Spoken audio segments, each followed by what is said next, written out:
In the days when the Israelites were ruled by judges, an aged prophet named Samuel led the people with wisdom and righteousness. He had walked with the God from his youth, guiding Israel according to the Lord's command. Yet, as he grew old, the elders of Israel became restless. They looked at the nations around them, mighty kingdoms with strong rulers, and their hearts longed for a king to govern them, to lead them in battle, and to unify their nations under one sovereign rule. So, one day, they gathered before Samuel at Ramah and spoke boldly, "You are old, and your sons do not follow your ways. Appoint us a king to judge us like all the other nations." Samuel was grieved by their request. He had led them faithfully, and their demand felt like a rejection, not just of his leadership, but of God Himself as their ruler. That night, he prayed fervently, and the Lord answered him, saying, "Listen to the voice of the people. They have not rejected you, but they have rejected me as their king. Give them what they ask, but warn them of the consequences." Samuel did as the Lord commanded. He stood before the people and declared, "This is what a king will do. He will take your sons to serve in his army. He will make them his charioteer and his soldiers. He will take the best of your fields, vineyards, and harvests. He will take your daughters as servants. You will cry out because of your king, but the Lord will not answer you." Yet the people will not listen.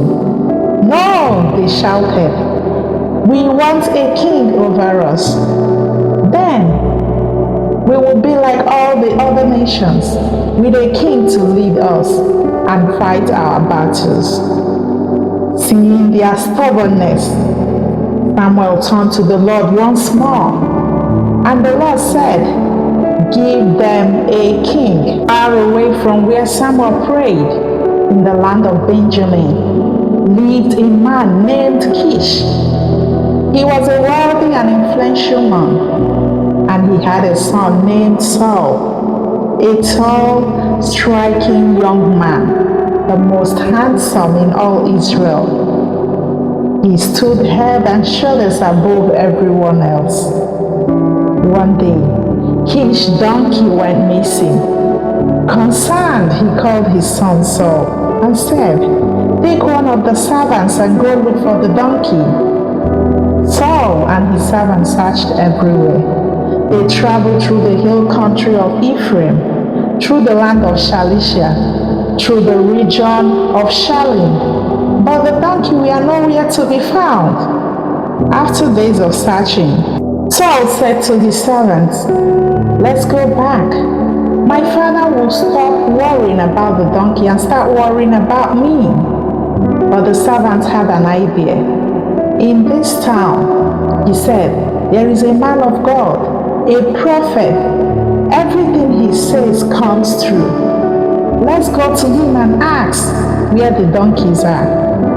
Saul hesitated, "But we have nothing to offer him," he said. The servant pulled out a small silver coin. "I have this. Let's go and see what he will tell us." And so they went towards the town where the prophet Samuel lived. What Saul did not know was that the Lord had already spoken to Samuel the day before, saying, "Tomorrow, about this time, I will send you a man from the land of Benjamin. You shall anoint him as leader over my people Israel. He will save them from the hand of the Philistines, for I have heard their cry." Saul and his servants approached the city. They met some women drawing waters and asked, "Is the seer here?" "He is," they answered.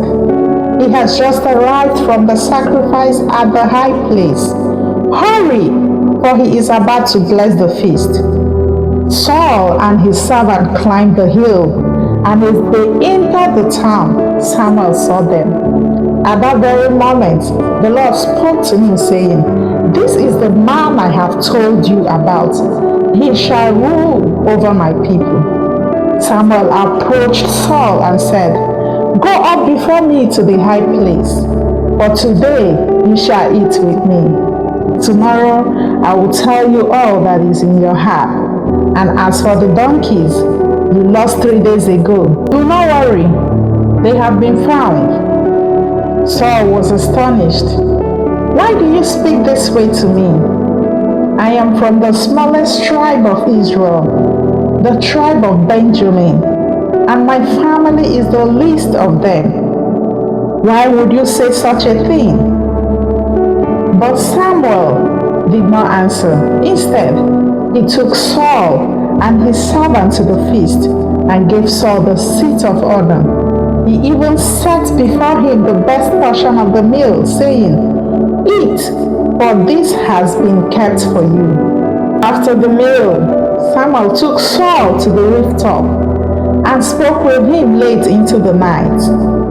At dawn, as Saul prepared to leave, Samuel took a flask of oil, poured it over Saul's head, and kissed him, saying, "Has not the Lord anointed you to be ruler over his inheritance?" Samuel then gave Saul 3 prophetic signs to confirm his calling. He told him, "On your way home, you will meet 2 men near Rachel's tomb, who will tell you that your father's donkey have been found. Then you will meet 3 men carrying bread, wine, goats. They will offer you 2 loaves, which you must accept. Finally, you will come upon a group of prophets playing instruments and prophesying. When you join them, the Spirit of the Lord will come upon you, and you'll be changed into a new man." Saul listened, and as he departed, everything happened just as Samuel had said. When he came to the group of prophets, the Spirit of God rushed upon him, and he prophesied among them. The people who knew Saul were amazed. "Is Saul also among the prophets?" They asked in disbelief. And indeed, something has changed within Saul. The Lord had given him a new heart. Days later, Samuel gathered all Israel at Mizpah and declared, "Today the Lord has chosen a king for you." He called forth the tribe by lot, and the tribe of Benjamin was chosen. From Benjamin, the clan of Mashri was selected, and from that clan the name of Saul was drawn. But Saul was nowhere to be found. He had hidden himself among the supplies, fearful of his great calling. Yet the people found him and brought him forward. And when he stood among them, his towering height and regal presence struck awe into their hearts. Samuel lifted his voice and proclaimed, "Do you see the one whom the Lord hath chosen? There is no one like him among all the people." And the people shouted, "Long live the king!" Thus, Saul, the humble Benjamite, who had set out to find his father's donkey, was announced as Israel's first king. The Lord has chosen him, formed his heart, and set him on the path to lead his people. But Saul's journey as king was only beginning. His reign will be marked by victories and failures, obedience and rebellion, faith and fear. Yet in that moment, as the people cried out in joy, Israel had found its king, the man whom God had chosen. Thank you for watching.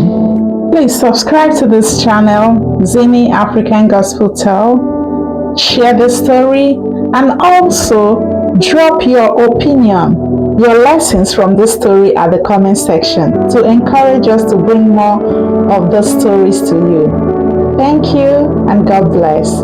Bye.